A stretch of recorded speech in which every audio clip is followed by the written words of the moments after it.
Big Baby, the Chastiser. So, this is a story that happened to me like years ago. I was working at this little steel factory on the north end side of Detroit. There's a place called the Theotis Group, and this was like a black owned steel company, man. Like, believe it or not, man, celebrating Black History Month. So man, this was a black owned steel company. They used to be over here on Joy Road. So from my understanding, like years ago, they did what's called axle kits. And this is like, they was like a part supplier for like GM or whatever. And they did these axle kits. And these axle kits was pretty much like whatever part that goes on to axles. And we had to put them in these plastic pallets.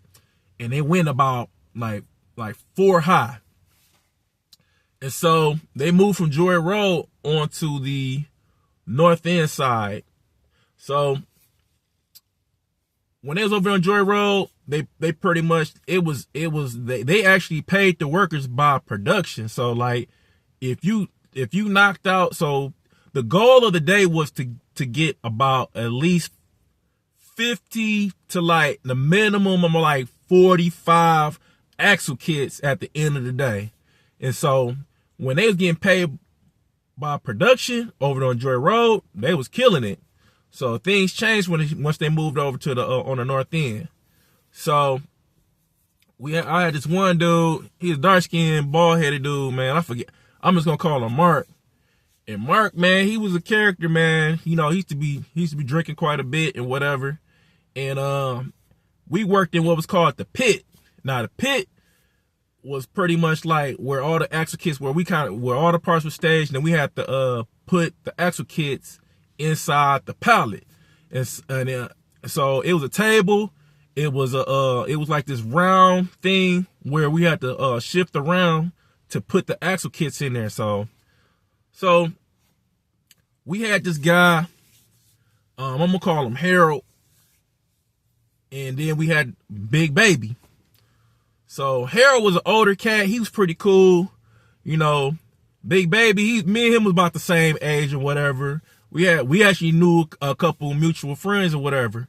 And so, now going back to Mark, now I didn't know that his sister was the supervisor over in the pit. So the reason why they called it the pit was because it was a lot of clank. We had to throw these axle kits inside this plastic pallet or whatever. It was like clank, clank. So you had to get the noise cancellation, like eardrums or whatever. So man, every time we was going over to the pit, you know what I'm saying?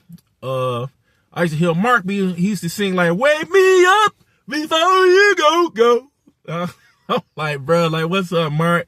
He's like, man, chillin'. You know, it almost seemed like he just had a few. He had a few before he came in from work, going into work or whatever, and whatever. And so then I just had started working with Harold, and so I was like, yo, man, you know, I'm pretty cooler with older people. You know what I'm saying? Like my father was older, so I hung around a lot of older men. And you know what I'm saying? So, you know, just respect level. You know, I just knew how to just interact.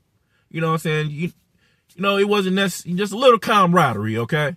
And so Big Baby, you know, Big Baby was kind of wild, man. And then on top of that, it was like when he came to work, like, you know, if we was hitting production, we never hit production with Big Baby. And so, I mean, anybody else be over there, it'll be me, Harold, and the Mexican dude, like, or like the other, or just be like the Mexican crew and me and Harold. We was banging them out. Production was up or whatever. You know what I'm saying? You hear Mark over there saying, "Wake me up before we go." So I don't know why he was like obsessed with this damn song or whatever. So it was whatever and whatever. And so end of the day, you know, his sister, like keep in mind, I didn't know that the supervisor of the pit was his sister. So she'd be come over like, hey everybody, like y'all did good today. And I'm happy, like the production's up, you know what I'm saying? Y'all doing a good job, so keep up the good work. So, but then the days when Big Baby come over there, man, he just bring the whole team down. So we start off good, and then next thing you know, he just, man, I'm tired, man. You know, he's a bigger dude, you know what I'm saying? Younger, bigger dude, but man, I'm tired of this stuff, man. It was pretty much like a sweatshop. We getting paid $7 an hour for handling steel or whatever. He's like, man, I'm tired of this stuff, bro. This job ain't it. This, that, and the other, blah, blah, blah, man. Man, I need to get a rest. He had his towel. He's always sweating or whatever. And so me and Harold, you know what I'm saying? We chilling. We still doing the job. And like the Mexican dude, you know what I'm saying, was on the table, and he was just like kind of wondering like, what's up with your guy, man? What's up, man? And we was looking like, man, that's him. And so we working, and like first day with Big Baby was over in the pit, man, we didn't meet production. So man, we was like, I think other 2 days we did like maybe like 45, 50 and whatever. Now when Big Baby was over there, man, we did like maybe like 38, maybe 32. It just depends on how Big Baby was feeling that day. And so, I mean, this goes on for like about a week and whatever. And like we just going through the motions, man. Sometimes it'd be a Mexican dude, new guy or whatever. You know, a lot of people, it's like high turnover there, so a lot of people didn't really stay. So this whole week, man, Big Baby, man, I'm talking about production is low. So my man Mark's sister, wake me up before you go. So his sister coming over there like y'all better get it together over here, or y'all gonna be fired, because you know y'all not meeting production. Y'all gonna get fired. Every single day, man. And Big Baby like, man, forget that girl, man. No, man, I hate this job anyway. I don't give a damn about this job and whatever. And so me and Harold be like having sidebar conversations like, man. And it's funny because I don't think my man knew that we called him Big Baby or whatever. So me and Harold, we kicking it. He's like, man, shoot, man, Big Baby, man, they just gotta try to get my man, you know, into another part, in another department or whatever. And you know, I'm just tired of it, man, because like, man, I need this job and whatever. And I'm like, I feel you, bro, man, but you know, it is what it is. So, you know, I'm feeling like, man, some help is better than no help. But Big Baby was cool, you know what I'm saying? He was young like me, and he was trying to rap and do a number of other things. I think he had a son at the time or whatever. And so he was cool, you know. We had a little camaraderie just because we was young. And like Harold, you know what I'm saying, he just laid back. And after that, my man Mark came over like, wake me up before you go. He was like, man, like, what's up, man? Like, what's up with y'all, man, over here? Y'all just fell off this out there, man. And I'm like, man, that old funky old supervisor over there, man, she keep on, you know, talking shit, you know, talking junk. Every time my numbers is low, whatever, he was like, yeah, man, it's whatever, man. Y'all gonna get it together. And so another week go by, numbers is low. And so like Thursday, you know what I'm saying, comes up, you know, the day before payday and whatever.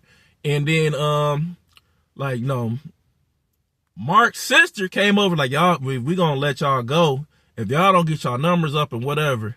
And then Big Baby's like, man, I don't care about this job anyway, this, that, another, blah, blah, blah. And you know what I'm saying? I don't give a damn about this job. Whatever, man, whatever. And then my man Mark was like, man, like, hey, bro, like, don't be talking to my sister like that and this, that, and another. Like, I'm like, the whole time I'm up here talking mad junk about his sister. I don't know if he cared. I don't know if he went back and told her or not and whatever. So everything chilled out and whatever. And so we went back to work. So we back in the pit again. We moving and grooving or whatever. And then this Big Baby, he's going another tantrum, bro. He's like, man, I'm tired of this stuff, man. It's hot in here. This, that, and the other. Man, I'm just tired, man. My back hurting, this, that, and the other. And then so Harold was like, yo, man, like, why are you always complaining, man? Every time you come to work, you always complaining. Like, just go to another apartment, just stay home. And then after he's like, what? What? Shut the F up talking to me, man. I chastise, nigga. I chastise old men. I chastise old men. Say another word to me again. I chastise you. And man, I'm looking like, what? I'm like, yo, like, big baby, chill. I was like, oh, girl coming over here. My man Mark over there like, wake me up before you go. What's going on over there, man? I'm like, man, nothing, man. We cool. He's like, man, you know, you don't be talking to me. Like, big baby, like, you don't talk to me like that, man. I chastise old men. I chastise them. And I'm like, damn, he's screaming down on Harold, like, damn. So, like, you know, Harold, he a little bit older. He like maybe 51, you know, somewhere up in there. I'm like, dang. I'm like, what in the Old Testament is going on? So I'm like, dang. So Harold, he halfway decent, man. And so we got paid. We got paid Friday, man. And so we came in that Monday, man. Harold didn't even come back. I'm like, dang. Now I'm up here stuck with big baby, man. I'm like, damn. He probably went home like, man, baby, you never guess what happened to me today, man. This young dude said he's gonna chastise me. He gonna chastise me. I'm like, yo, man, that was like the wildest stuff, man. And then next 2 weeks, man, we got laid off, man. I appreciate y'all listening to this one, man. I'll catch y'all on the next one. Peace.